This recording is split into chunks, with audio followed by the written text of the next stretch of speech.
만기잖아요. 네. 전세가가 그렇게 많이 내려갔어요? 지금 시장이 안 좋기는 해요. 입주장이 두 곳이나 겹쳤거든요. 어디가 입주를 한다는 거예요? 요 앞에 지대역 힐스테이트랑 이편한 세상이요. 2,000세대나 돼요. 전세가 그렇게 많아요? 아무래도 지금 금리가 높다 보니까 월세 받아야 이자 충당도 안 되고 그래서 거의 전세 놓고 싶어 하세요. 그래서 전세가가 얼만데요? 지금 사모님 거 같은 거 34평 기준으로 1억 5천도 힘들어요. 새 아파트인데도? 지제역 앞인데? 지금은 버티셔야 돼요. 사모님 왜 그러세요? 임차인이 2억 5천에 안 해주면 나간대요. 우리 사모님 그래서 오셨구나. 걱정이 많으시겠어요. 내가 요새 잠이 안 온다니까. 그냥 그걸 냅두지 또 깎아달릴 줄 누가 알았어.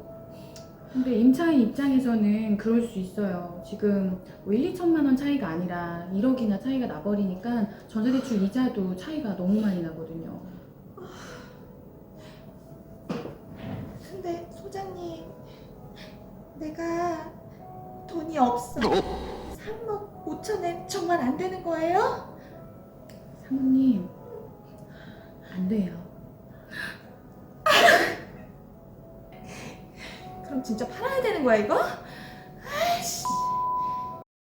이번 사례는 역전세로 인한 임대인의 고충입니다.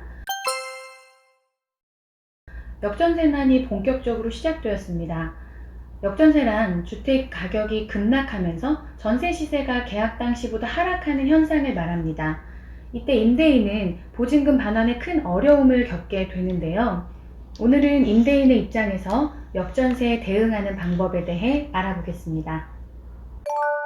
본 사례의 경우 2023년 2월 계약의 만기가 도래하는데요. 계약 만기 시 임차인은 사용하던 부동산을 원상으로 회복하여 임대인에게 반환하고 임대인은 받았던 전세보증금을 돌려주어야 하는 의무를 가집니다. 즉, 임차인에게 3억 5천만 원이라는 전세금을 반환하여야 하는 것입니다. 본 사례의 지역은 2022년 12월 현재 전세 시세가 2억 5천만 원 이하로 급락한 상태인 것으로 보이는데요. 이 시세를 확인한 임차인이 계약 연장의 조건으로 임대보증금 인하를 요구, 즉 1억을 깎아달라고 하는 것이죠. 왜냐하면 대부분의 전세 임차인은 전세자금 대출을 활용하여 임차 중이고 1억에 대한 이자는 약 5%로 단순 계산해 보아도 월 40만 원이 훌쩍 넘는 금액입니다. 그러므로 현재 임차 보증금인 3억 5천만 원을 줄이고자 하는 것이 당연한데요. 이때 임차인은 현재 거주주택의 전세보증금을 인하하여 재계약을 하는 것이 번거로운 이사를 피할 뿐 아니라 이사비용 등의 추가 지출을 없애는 최선의 선택이 될 것입니다. 반면 임대인은 현재 인하해줄 자금 1억이 없다라고 도대체 이 일을 어찌하냐며 밤잠을 설치고 있는데요. 이 임대인은 이 상황을 어떻게 헤쳐나가야 할까요? 일단 가용자금을 최대한 계산한 후에 3억 5천만 원보다 낮은 금액으로 전세 물건을 시장에 내놓아야 합니다. 혹시라도 이 아파트에, 이 동호수에 꼭 거주하고 싶은 임차인이 있다면 시세보다 조금 더 지출을 하더라도 이 매물을 선택할 것이기 때문이죠. 이런 계약이 체결되어 임대인의 반환 금액을 낮추는 것이 가장 좋은 시나리오가 되겠지만 이런 상황은 최상의 최상을 더한 계약이기에 플랜 B를 반드시 가져가셔야 합니다.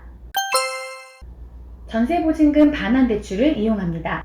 대출 가능 여부는 주택수, DSR 등에 따라 다를 수 있지만 비규제 지역의 2주택자이고 증빙 가능한 소득이 받쳐준다면 플랜 1에 새로운 계약이 체결되지 않더라도 대출을 받아 임차보증금 반환이 가능합니다.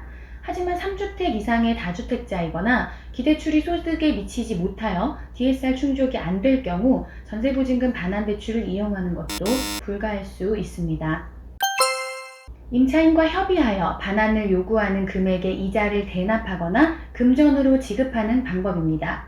본 사례를 예시로 말씀드리자면 임차인이 요구하는 인하 금액은 1억 원입니다. 1억 원에 대한 전세대출 이자 월 40만 원을 임차인에게 매달 지급하여 대납을 하는 것인데요. 임차인은 이사를 가고자 한 이유가 전세대출 이자를 줄이는 것이라면 가장 합리적인 절충안이 되겠습니다. 전세자금 대출을 이용하고 있지 않은 임차인이더라도 1억에 해당하는 가치의 배상을 한다면, 즉 1억 원에 해당하는 예금금리 등으로 매월 임차인에게 금전을 지급하는 합의를 도출할 수도 있겠죠. 이런 과정에는 경험이 많은 중개사의 조력이 필요할 수 있겠습니다. 하지만 임차인이 1억의 목돈이 필요하다고 주장할 수도 있겠죠. 이럴 때에는 1억이라는 자금을 마련하여 2억 5천만 원의 재계약을 하거나 3억 5천만 원의 전세금을 마련하여야 반환이 가능할 것입니다. 하지만 임대인은 돈이 없다고 했었죠. 위의 플랜 1, 2, 3 모두 성사되지 않은 경우 비로소 매도를 결정하셔야 합니다. 계약 만기일까지 전세보증금을 반환하지 못할 경우 임차인은 지연이자를 청구할 수도 있고, 입차권 등기명령 신청 및 강제집행 등으로 임대인을 더욱 혼란에 빠뜨릴 수 있습니다. 현재 전세로 임대 중인 주택이 있으신가요? 만기일이 1년 이내이시라면 서둘러 현재의 전세 시세를 파악해 보시기 바랍니다. 그래야 우리의 소중한 자산을 역전세난으로부터 잘 지켜낼 수 있으니까요. 여러분의 자산은 안전하십니까? 일주일 후에 뵙겠습니다.